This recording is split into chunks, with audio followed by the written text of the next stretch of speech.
Welcome to the Green Table Talk. I'm your host, Janine Johnson. Today we have my friend Brittany joining us here on the show. Brittany, welcome to the show. Hi, I'm so glad to be here. I'm happy you're here. I'm really looking forward to this interview. Before I continue, Brittany, she's a organ and tissue donation specialist. And I feel that having this conversation with you is going to help a lot of viewers, help dispel a lot of myths and just get a lot of questions. I have a lot of questions written down here on my trusty list. So, I think that this is going to be very eye-opening and educational for our viewers. So I'm really excited that you're here, and I'm happy you managed to join us today. So thank you. I'm happy to be here. So Excellent. I'm ready whenever you're ready. Excellent. I like that. We're ready to go. That's good. So let's let our audience know a little bit about yourself. Who's Brittany? Any hobbies? What you like to do, stuff like that. Yeah, so like you mentioned, I'm an organ and tissue donation specialist, and I work for Trillium Gift of Life, which is a part of Ontario Health. And a part of my job is that I speak with families at end of life, and I present the opportunity of organ and tissue donation to them. But outside of my job, I like to read. I love books. I don't know if that's a hobby or not, but Oh, definitely. That's good. but I like books, and I'm learning how to do calligraphy now. So I'm learning a few little things, That's nice. trying to be well-rounded. Of course. Nothing wrong with that. With that. Excellent. So I'm going to jump right in. Like I said, I have my list here. So from time to time, you might see me glancing down my list. I want to make sure I get all our questions out there. Yeah. So as you said, you're an organ and tissue donation specialist. Walk us through the conversation. So unfortunately, someone has passed, or it looks like, they're not going to make it. What happens then? You're notified, or what's the steps at that point? Yeah, so essentially what happens is we have specific triggers that the healthcare team in the ICU is aware of. And once a patient meets those triggers, they call Trillium Gift of Life and they make a referral. And so if the physician is having a conversation with the family about, disclosing that their loved one is deceased or that they are not doing well and they are going to pass away, then they would bring up the topic of organ and tissue donation. So then I'm introduced to families and I go in and, I talk with them at that point about organ and tissue donation. Okay. So you don't go in and drop the bomb or anything. It's brought into the conversation with the families beforehand.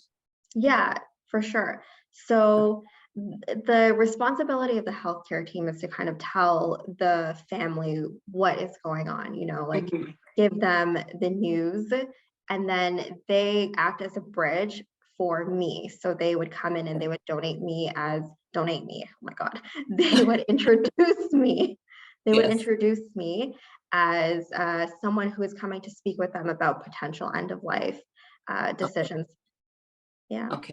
Is it possible for someone to donate both organ and tissue, or is only one or the other? How does that work? So no, you can donate both organs and tissue at the same time. It's much rarer actually to be an organ donor than it is to be a tissue donor. Because to be an organ donor, you have to be ventilated in the ICU. And as you can imagine, not a lot of people pass away that way. Majority of people pass away in other circumstances. And so we have quite a lot of tissue donors as well as organ donors. Okay. Yeah. And so how long after donation, the family says, yes, this is what we like to do. How long after them saying yes to the organs being donated, the tissue being donated, what's the process there? Is that 3 hours, 2 days? What's the process there? Yeah, so it takes approximately 48 hours from the time the family gives us consent. And this is really because we have to take time to assess each individual organ to determine what is suitable for transplant. And then we also need to prepare the recipient for their surgery, and we need to find an appropriate recipient match. So all of that takes time to make sure the organ goes to the right person. Okay. And could the family say, I'd like to have my, whomever, son, daughter, whomever the person may be, I'd like to have that organ or that tissue donated to a child at Sick Kids Hospital, or can they make requests? Or if they have a family member that might be waiting on the kidney transplant list, Can they suggest something like that, or how does that work? So at Trillium Gift of Life, we always allocate organs based on who needs them most. So that's our process at Trillium Gift of Life. Okay, okay. After someone decides, the family says, yes, okay, we want them, go ahead and donate, right? Mhm. Can you look at the person afterwards, the person who they took the organs from? Can you look at the person's body and see, oh, wow, they were obviously a donor? Or like, is that obvious? Like, would you be able to, can you tell? So I would say if you are doing like if you're going to a funeral home and you're having Hmm. an open casket, you wouldn't be able to tell if someone was an organ or tissue donor. So when Okay. you donate your organs, we actually do a few incisions, but mostly from the chest to the abdomen area, and that can be Hmm. easily covered with clothes. And if Yes. you donate your eyes, the funeral home will insert like these inserts into your eyes, so it doesn't look like there is anything missing. Also, Okay. funeral Okay. homes are truly they're experts, like they're experts Hmm. at preparing a body for an open casket. And a lot Okay. of the times I will tell family members, tell your funeral home that they're an organ or tissue donor, and they'll know how to prepare them for an open casket if that's your way. Gotcha. Yeah, Okay, so you can have an open casket. That's what I meant to ask, like definitely. if it is possible that, because you don't want to look at the body if someone comes to visit and it's like it doesn't seem the same, right? So that's Yeah, good to know. yeah, it's What definitely factors possible. would what factors would exclude someone from donating? So honestly, every person is eligible to be an organ or tissue donor, and Good. we assess everyone on a case by case basis based on their medical history, Hmm. and and that's essentially what we do. But everybody is eligible to be a donor. Okay, okay. So have you encountered a situation whereas the family member says, you know what, Billy, he wouldn't want to do this. And whereas Billy's sister says, yeah, he totally would want to do this. We've talked about this before. What do you mean? You know what I mean? So there's that conflict there. Have you encountered that? And if you have, how do you resolve a situation like that? So I've definitely encountered this. It does happen. Sometimes, a family member tells someone one thing, but then tells someone another thing. Hmm. So in these situations, we always encourage families to reflect on who their loved one was as a person. Hmm. Think about their values, their beliefs, think about all of these things, and then think about donation. Think about Yeah. what it is, and if that would align with their values and beliefs. Hmm. And if it does, then maybe they would want to donate. And I feel like that does help families where there is like someone saying yes, they would, or no, they wouldn't. It Hmm. helps them to figure out if that is actually something that their loved one would have wanted. Hmm. That's a good way about it, actually. Because Yeah, if you don't say something, that's actually a logical way to think about it. Because families would go back and forth and bicker back and forth. And yes, he would, no, he wouldn't, and then nothing gets resolved, right? So yeah. that's a good way of working around it. So what if the person doesn't have any family members or relatives here, like with them? Like what happens at that point? And there's no donor card. There's nothing. You know what I mean? It's just this John Doe or Jane Yeah. Doe. So in situations where someone is deceased and does not have next of kin, but is registered, we can proceed with organ donation. But in situations where they're not registered, we cannot proceed with organ donation. Okay. Yeah. Okay. Now let's talk about religion. Okay. So I'm sure you've probably encountered, a lot of people saying, unfortunately, no, we can't donate because it's against our religion. So Mhm. how do you deal with something like that? Do you still continue with it, or do you just, leave it alone and that's it? So, in our consent conversations with families, we always try to probe a little bit further. So, sometimes we would ask questions like, "Well, what is your religion? What is your religion? Like, what are your beliefs?" Hmm. And I think some people are surprised, but actually, most major religions do support organ and tissue donation because you are doing it to save someone's life, and all religions support, helping someone and saving their life. Definitely. Yeah, and so when you tell people that, they're kind of like, "Oh, really?" And then I encourage them, I'm like, "If you're really interested in donating, maybe you can talk to your faith leader and see Hmm. how you can still donate and also still respect any religious considerations that you need." Uh, Okay. so definitely, we still continue with the conversation and try to probe and see if there's anything. we can do. Good. That's good. That's definitely a good idea, because I know I've heard that as well, right? So when I say I've heard that, I mean, when I was asking people to help, by the way, I've had a kidney transplant. And so when I'm asking people to donate, one of the Yeah. reasons why they said they couldn't donate is because of religious reasons. Now, Yeah. I'm not, well versed in, religion, everyone's religions, but I just left it. I wasn't going to push because I figured, okay, well, if it's a religious situation, then I'll just leave it as is, right? But like you said, what religion out there wouldn't want you to help save someone's life, right? Yeah, That exactly. makes complete sense, Yeah. right? How do you deal with restraints? So, for example, if you're part of a religion where the burial needs to take place within, 24 hours or something of the sort, like how do you, and they said, yes, we want Mhm. to donate. How does that work? What's that process like?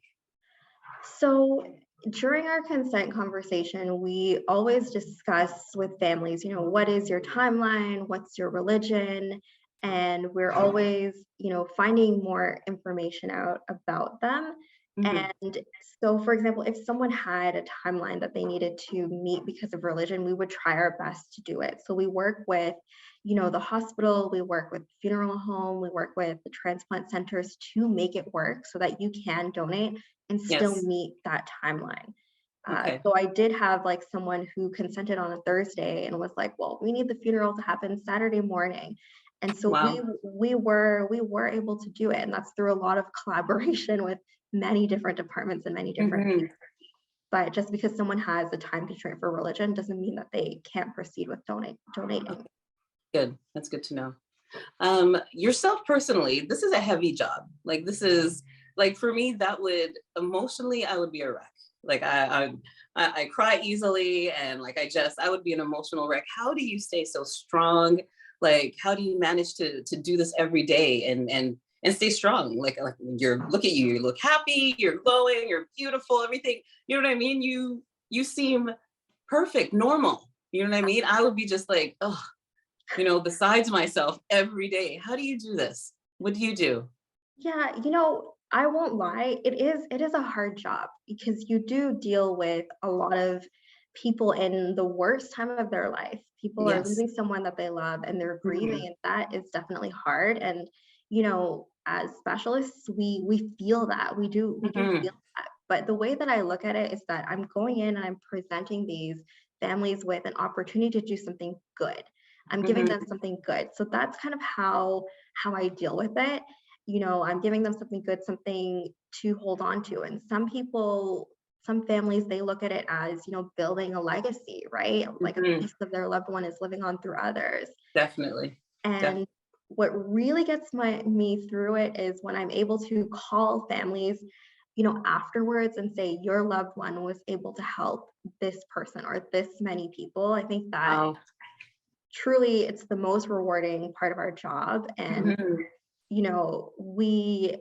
we're so happy to be able to tell our families that. And I have amazing coworkers who support me as well through this job, and I wouldn't be able to Wow. do my job without their support.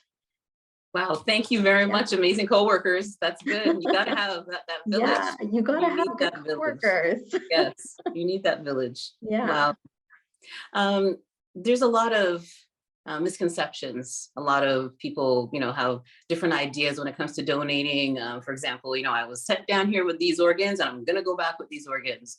Or, unfortunately, I'd like to donate, but if I donate, have this person donate here, then, what if this and what if that? There's just a whole bunch of misconceptions, right? Yeah.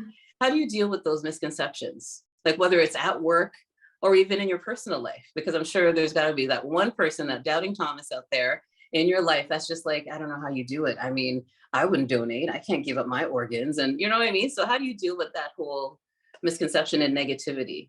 Yeah. So I think misconceptions come from a place of not really knowing a lot about donation and how it Hmm. works, right? If you don't Yes. know about it, then you'd be like, I don't think I would donate.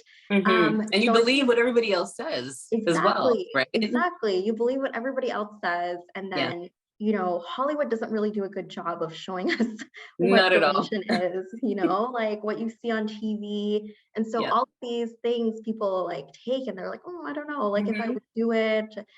So I really and truly believe that like education and outreach is the best way to dispel all of these, you know, mis what am I trying to say? Misconceptions. Misconceptions, yes. All of these misconceptions. I really do Hmm. think that education is the best way to do it. So things like what we're doing right now, talking about Yes. donation and answering these questions that Hmm. the average person would have but doesn't know where to find the answers, is the Yes. best way to dispel those misconceptions. Hmm. Yeah. Yeah, one of the biggest ones that I received when I was looking for a kidney donor was, if I donate my kidney to you, then what happens if my son or daughter needs a kidney? Or if I donate my kidney to you, then that will reduce my lifespan, for Mhm. being a living donor, right? So that would be reduce my lifespan. Or if I sign this donor card, which is a big one as well, I sign this donor card and heaven forbid, I'm in an accident, and the doctors can see that, yes, I can live, but they won't really, advocate and push for me to live because they want to take my organs. They want to take it and give it to somebody else in, room B or whatever. They see that on TV, or, and so Yeah. that's one of the biggest misconceptions I think that's out there. Yeah, I And agree with you. I think that's yeah, a huge misconception out there. That's yes, not true. not at all. If it's working and it's yours, then it's Yeah. yours. They're not going to Yeah. let you die to go ahead and No. give it to somebody else, right? Yeah, So exactly. is Exactly. there a fee to donate? Like, does the family members, after they've agreed to go ahead and donate their deceased loved ones, is there a fee for that? No, there is no fee. So there's no like financial cost to donate for the family. The Okay, only thing that they need to pay for is funeral arrangements. okay, gotcha. So after the donations took place, the loved one has went on to help many other people through their tissues and what have you. Can the family get in contact, like the person who donated, the giving family, can they get in contact with the families that's received the different tissues or organs, what have you, and say, how are you doing, or just reach out to them, or vice versa? Is there any contact that could be made? Yeah, so donor families and recipients can communicate to each other, but Okay. for privacy reasons, we don't release the names. All the communication is anonymous. And Okay. so if a donor family or recipient wants to write a letter, they can, and it's facilitated through the transplant centers and TGLN, and everything is anonymized and Okay. sent to the donor family or the recipient. Gotcha. So if you want to send a gift, then like a thank you gift along with this letter, what have you, will the go through you guys, and then you'll send it on to the donor family or the recipients, right, or the donor family. Or typically we just do letters or like Okay. So cards. not an actual. Yeah. So you Not won't an be act getting like a gift card or anything in there. no. Okay. Gotcha. No, Gotcha. just letters. Yeah, just written communication. Yeah. Gotcha. Are you allowed to send pictures, like the picture of the recipient? That's part of the, you can't. That's part of the anonymous as No, well, we right? can't do that because of privacy Okay. reasons. We can't send pictures either. Yeah. Gotcha. Gotcha. Yeah. Okay. But we've had pediatric recipients like draw pictures and send Okay. it. We've had Yes. that. Yeah. That's nice. So let's talk about your family. What does your family think? We're pretty much the same culture here. We're, same background, same part of the ACB community. And I Yes. know what my family thought Yeah. about donation, living donors. And I know what my family thought about, signing that card. Well, now it's online, but at that time you signed the card.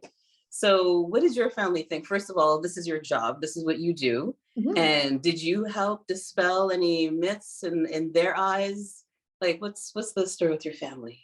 Yeah, so I definitely did help dispel myths. I think the number one myth that my family had was that something would happen to them and nobody would save Mm, their life. mm, And yes, so it was a lot of that's not true, guys. When you go with if something happens to you, the team is going to do everything possible to save your life. yes. And then, once I talked to them more and I shared, recipient stories like this person got a set of lungs and they're now able to walk their daughter down the aisle. Wouldn't that be amazing if you gave your lungs to somebody and you helped facilitate that? Hmm. And then my family was like, oh, I never really thought about it like that. Yes. Yeah, and then I also told them, I mean, most people are likely to need a transplant more than they are to be able to be a donor. And Hmm. so what if you needed a transplant? Wouldn't you want somebody to donate so that they could save your life? Yep. And so my family was like, yeah, we would want that. Hmm. So a lot of them have really opened their mind to it. Not all of them are registered. I'm Mhm. still It's working okay. on it. Still working on it, but a lot of them have verbally said that they would want to donate. I was just about to say that as long as they share their opinions on what Yeah, they feel with you, that's all that matters. So that's yeah, good. So you've made an impact. You've yeah, definitely made an impact within your family. yeah. I've made an impact for sure. Beautiful, beautiful. Let me make sure I got all my questions because I don't want to leave anything out.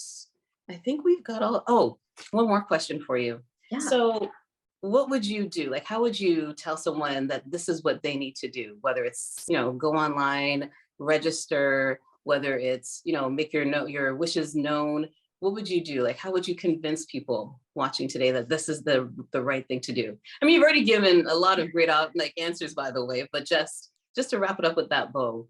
Yeah. So I think that's a great question. I mean, what I would do, what I would say to someone who's on the fence about wanting to register or wanting to tell their family that they wanted to donate is that when you are choosing to give the gift of life, because it is literally you're giving somebody a chance to live their life again. So if you think about it, I think a lot of people think like recipient, but like don't think about that word. Think like Mhm. mother, think father, think son, think daughter. These people are somebody to someone. And if Yes. you have the chance to help somebody, live again, somebody travel, somebody even do something simple like walk their Hmm. dog, Yep. that is huge. And Yep. so you are really giving someone a chance to live their life again. And Hmm. who wouldn't want to help another person? Beautiful. Couldn't have said it better myself. That is perfect. Thank Yeah. you very much. I'm glad like I said, I'm glad you're on the show. I'm glad we managed to dispel some myths. I'm glad we got to walk through the process because I know that was on a lot of people's minds. So Yeah. I'm glad we were able to do that today. And I'm just happy that you're here with us. I'm very happy you're here with us. Thank you for joining us. Yeah, you're welcome. I'm so happy that I got to come and Yes. finally do this. No, you're busy. I get it, but we finally did it. So it's good. Yeah. Yes. So thank you for joining us and feel free to come back anytime. For sure. I definitely will. Okay, you take care. Bye.